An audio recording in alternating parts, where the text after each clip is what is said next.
Hello, bachos. Let us read the question. Triangle ABC and DBC are two isosceles triangles on the same base BC, and vertices AD, A and D are on the same side BC. If AD is extended to intersect BC at point P, show that triangle ABD is congruent to ACD, and ABP is congruent to ACP. AP bisects angle A as well as angle D. AP is the bisector of angle BC. तो ये हमें चीजें prove करनी है इस triangle में, ठीक है। तो मेन चीजें जो हम यहाँ पे यूज करने वाले हैं, तो अगर if I will say what are the key concept in this, they will be, तो फर्स्ट हमारे पास होगा congruency rule rule and second one will be CPCT which is corresponding parts of congruent triangles, ठीक है। तो पहला major goal रहेगा कि हमें ट्राइंगल्स को कॉन्ग्रुएंट प्रूव करना है। लेट अस सी कि कौन सा ट्राइंगल कॉन्ग्रुएंट प्रूव करना है फर्स्ट। तो in triangle ABD and triangle ACD we have, देखते हैं हमें क्या क्या चीज गिवन है। सबसे पहली चीज जो हमें दी हुई है वो है AB is equal to AC, क्योंकि इन दोनों ट्राइंगल में क्योंकि ये आइसोसेलेस ट्राइंगल दिया हुआ है, इसीलिए हम यहाँ पे लिख सकते हैं AB is equal to AC। ये तो हमारे पास गिवन है। सेकंड हम लिख सकते हैं BC BD is equal to CD। ये BD जो हमारे पास है और ये CD ये भी आपस में इक्वल, क्योंकि ये जो BCD है ये भी आइसोसेलेस ट्राइंगल है, ये भी आइसोसेलेस ट्राइंगल। तो मैं यहाँ पे जो डबल डबल लाइन लगा रहा हूँ वो आपस में इक्वल, सिंगल सिंगल वो आपस में इक्वल, तो ये भी गिवन है। The last one will be AD is equal to AD, ये तो हमें कॉमन दिखाई दे रहा, विल बी कॉमन। यहाँ से लिख सकते हैं triangle ABD is congruent to triangle ACD, और रीजन हम यहाँ पे लिखने वाले हैं SSS रूल, ठीक है। नेक्स्ट पार्ट पे चलते हैं।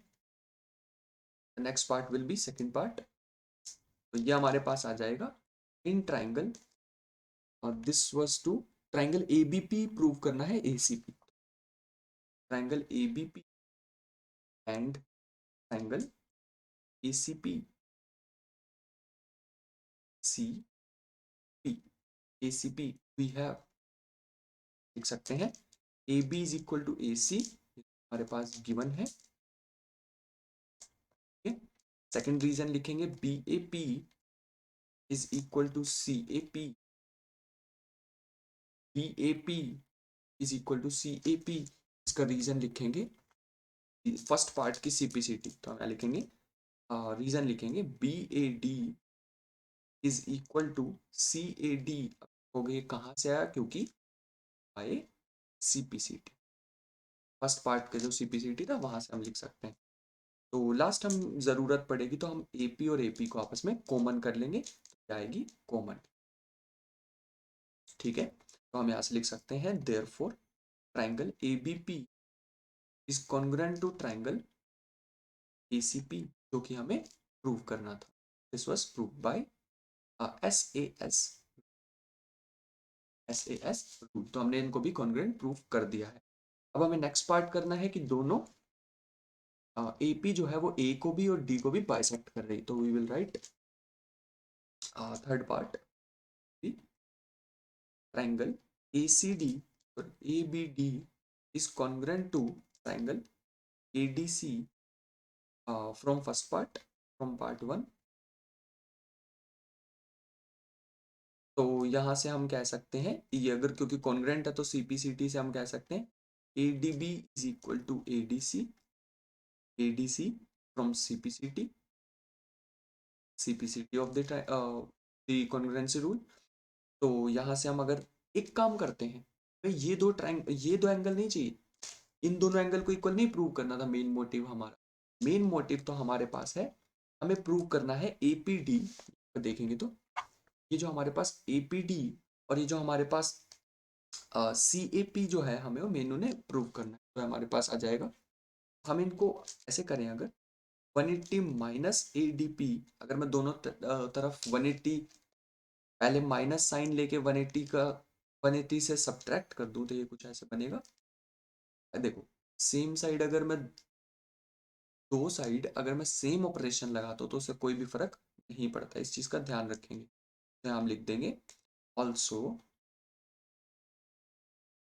From part two part two से हम लिख सकते हैं एंगल सी ए पी। देख सकते हैं सी ए पी कहाँ पे है, सी ए पी और यहाँ से B A P. C A P is equal to angle B A P, ये हम लिख सकते हैं by C P C T. ठीक है, तो इस चीज को हमारे पास ये भी चीज है और एक हमारे पास ये चीज आई है। तो इन दोनों से तो यही प्रूव हो रहा है, देयरफॉर इन दोनों से तो यही प्रूव हो रहा है कि A P bisects bisects D A as well as, A नहीं लिखेंगे, A P bisects angle A as well as angle D, angle D, angle D. तो फोर्थ पार्ट की तरफ चलते हैं। The fourth part is now हमें पता है कि बीपी और सीपी तो आपस में इक्वल, अगर हमें पता है बीपी सीपी इक्वल है, एंड एक और चीज कह सकते हैं angle BPA is equal to angle CPA, ये हम कह सकते हैं बाय सीपी।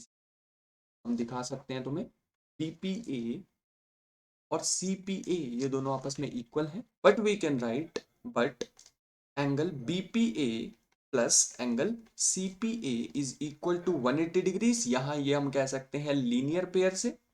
ठीक है, एक तरफ ये लीनियर पेयर है और एक तरफ ये इक्वल है, तो हम यहाँ पे लिख सकते हैं so angle BPA plus CPA की जगह भी लिख सकता हूँ BPA is equal to 180 degrees which implies 2 times angle BPA is equal to 180 degrees, और यहां से हम लिख सकते हैं angle BPA is equal to 90 degrees.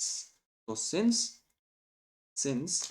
BP is equal to CP, BP is equal to CP, therefore देखो यहां से एंगल भी 90 डिग्री आ गया और हमारे पास बीपीसीपी भी इक्वल है, तो इसका मतलब वो परपेंडिकुलर बाइसेक्टर, मतलब परपेंडिकुलर भी है और बाइसेक्ट भी कर रहा है। बाइसेक्ट मतलब टू पार्ट्स में ब्रेक भी कर रहा है, टू इक्वल पार्ट्स में भी ब्रेक कर रहा है। तो therefore AP is perpendicular bisector, perpendicular bisector of BC. So this was the result. I hope you understood the question well. Thank you and the best of luck.